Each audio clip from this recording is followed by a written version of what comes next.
হে বাঙালি, আমরা আদিবাসীরা কখন বলছি যে আমাদের আলাদা রাষ্ট্র চাই, আলাদা রাষ্ট্র দিতে হবে? কোথাও উল্লেখ আছে? যদি উল্লেখ থাকে প্রমাণ করো। আমরা শুধুমাত্র আমাদের মৌলিক অধিকারটুকু চেয়েছি।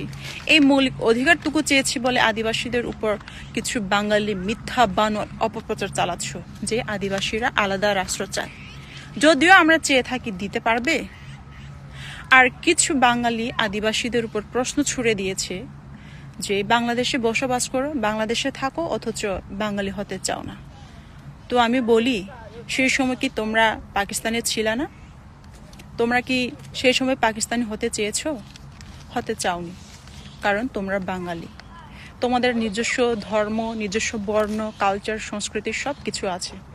সেমভাবে আমরা যারা আদিবাসী, আমাদেরও নিজস্ব ধর্ম, বর্ণ, সংস্কৃতি, কালচার আছে, যার জন্য আমরা আদিবাসী। আর আমরা কখনো আলাদা রাষ্ট্র চাই না।